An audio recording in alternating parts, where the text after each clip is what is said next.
What's up, guys, and welcome back to the channel. Today is something I really did not want to do, but we kind of have to because SEMA crunch, time-wise, and all that stuff.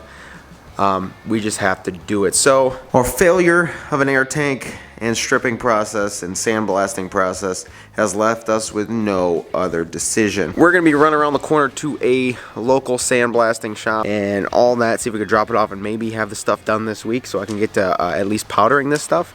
I'm definitely gonna get that oven working, do some powder coat testing either today or tomorrow. What we have to do is take off this big hitch, support bars and all. We're gonna take it off. We're gonna get this sandblasted, so these will be purple. I'm gonna get this hitch sandblasted. This will be purple, and then this, I should get it blasted. But the thing is, when I actually need to haul something again, it's just kind of gonna make a mess of the powder coat, as you can see already. Blasted, and then we can powder it, which should be quite interesting because this is a big piece to fit in the oven, so we're definitely gonna see on that, but it should turn out just fine. These bars should not be hard to handle either. With that, will allow us to get our air tank and bracket also blasted so we could get the spare tire out of here and get our horn blasters installed as well. So I took these tools to Columbus so I could take the hitch off, and as we know, that didn't happen, so we're just gonna do that now. And we got our new steering stabilizer, so those should go on this week as well.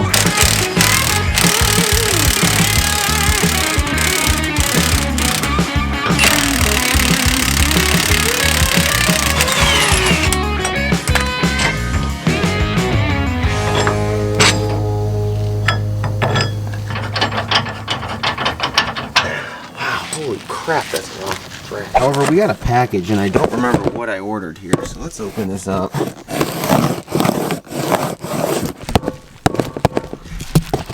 Sounds metal. Oh, dang.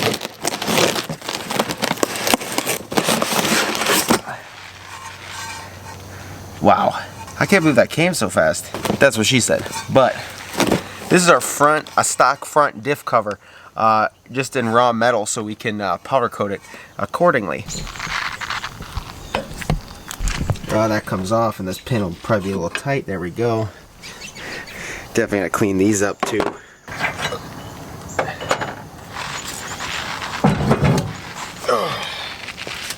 And there we have it.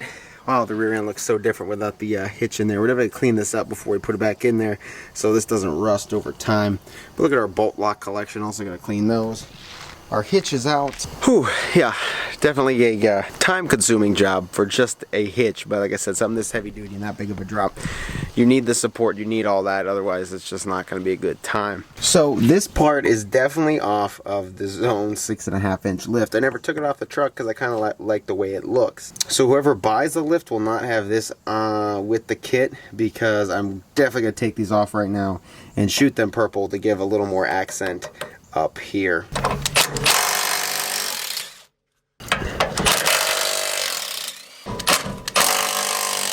Alright, so here is the collection of stuff I'm going to try and see if I can get powdered. We've got our horn blasters mount, we've got our hitch, horn blasters tank, and our two poles here. And obviously our front and rear diff covers are already down to bare metal, so we don't have to worry about those. However, these definitely are going to need blasted if I want to do them purple, because they are in some kind of shape. So alright, so I just dropped it off. Honestly, it's a local place, shop local, support them, all of that. I get it. Not to say I didn't have much option. I could have tried the Eastwood stripper, but we'll see. I assume a professional sandblasting shop has the right utensils to get it done. Obviously, you know how shops charge hourly. So I assume they have the right and powerful machinery to get that stuff done in a timely manner. So they said they couldn't promise me this week. They're quite busy. However,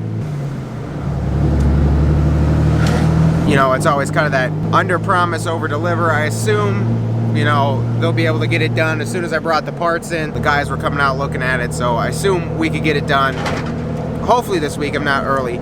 next week and we'll be good to go. Alright guys, it wouldn't be doing it at home if we didn't have something looking like this. The oven that was down here is off to the side. Our oven we picked up is there. Powder coating machine is here. We're going to unbox it and get it set up in a second.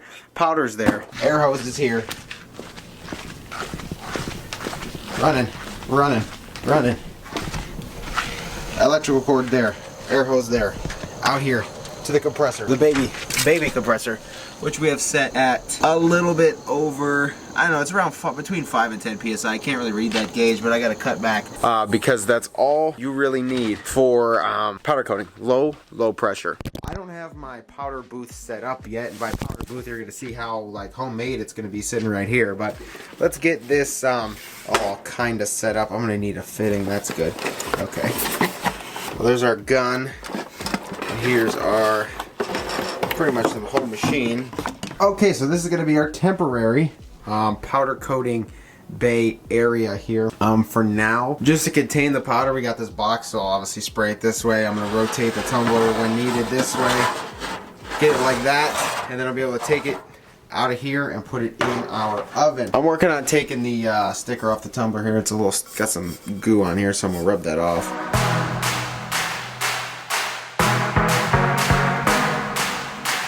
Okay, so our gun is reading 0 pounds coming to it. I'm definitely going to go over to the compressor and crank it up a little bit. It's just running a little low, and we can't really have that, so let's crank it. Let's leave it there. It's all, you know, testing. Wow, holy crap, this is like, you can smell the oven working, which is good. Let's see where we're at, gun-wise. About 15, I'd say.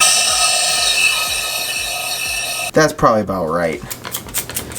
This is just the degreaser we used in the bedliner video. You could probably use like a home multi-purpose degreaser or whatever, all-service degreaser, but this is the one I had, so that's what we're gonna go with. Now, I'm no weatherman, but I'm pretty sure aluminum's a good conductor, so ground the pan, or not ground the pan, but ground the pan, and I just don't want to touch this with my fingers, but ground the pan, and put the cup on it. Let's hope this works. Okay, and because a lot of you are actually interested in this too, and if you guys want to do simple things like even like tumblers and stuff at home, there's a lot of people who say pre-bake your metal. Now here's the thing. Eastwood says pre-bake your metal to remove static charge from sandblasting. Other people say pre-bake your metal to get imperfections out of the surface. Now, because I have a large amount of tumblers here, I'm going to bake these right now while I powder coat this. So we're gonna run a test here. We're gonna bake 3 of them and not bake 1 of them. We're not gonna pre-bake one, but that's what we're gonna test out here. We're gonna see if I can see if pre-baking actually makes a difference or not on these tumblers. Obviously, when I do my diff covers, I will bake both of them 30 minutes prior to doing that. But tumblers, we'll just test it out here. Oven is definitely at 400. I'm also definitely gonna move this rack up just one.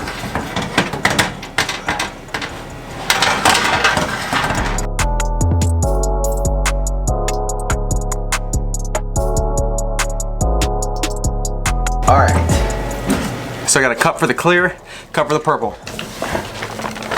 I don't know, is that enough? I would assume so. Then it said make a funnel. That's actually a lot of powder. I'm actually quite interested in this process. I'm gonna screw this back on here.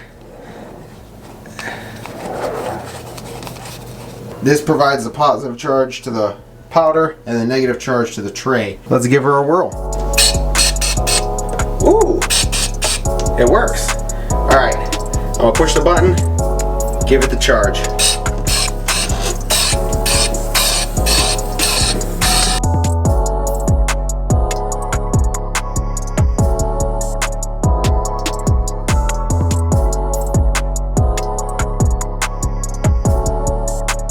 Basically has a pretty decent coverage on the rear, too.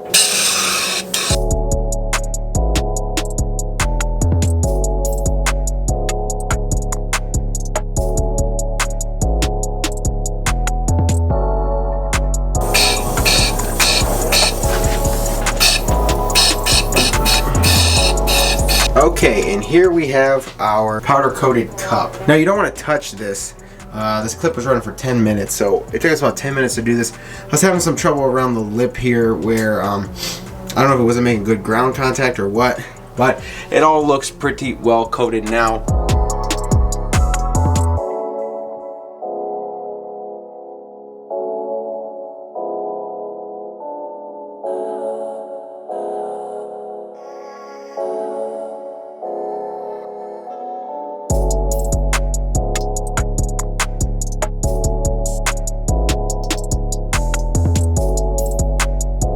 Okay, so our 20 minutes is up. I'm gonna open this oven. You guys are all gonna be confused. Boom. That's right. It's clear. Now this is normal, like I said. Until we get this top coat on, that's how it should look.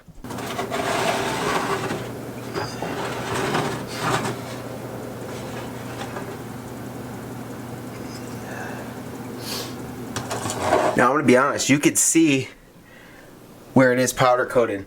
You can see the coat on it. This thing is actually going to turn out pretty darn sick, I can tell you that. We're going to let this cool at room temp. I'm going to shoot these other ones. I don't know how I'm going to cover up those threads without messing something up. So I'm going to try and do 3 at once, and we're going to see how it turns out.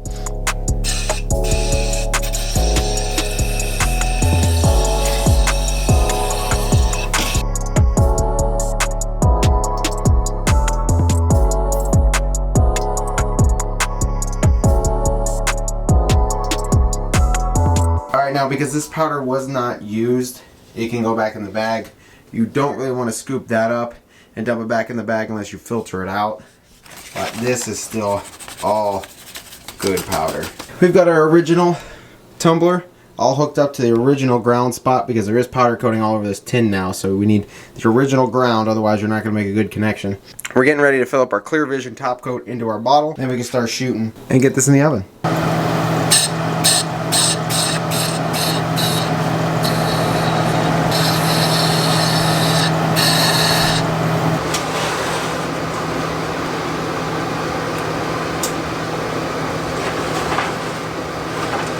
Get one good last look at it, because when we open the door again, this should be Illusion Purple. Alright, I went through and shot the other 3 cups, so everything's pretty much ready to go in the oven. But are you guys ready? You can probably already see it a little bit right there, but are you ready to see the Illusion Purple? Oh my goodness, this thing looks sick. Oh my goodness. Oh my god, that thing looks freaking sick.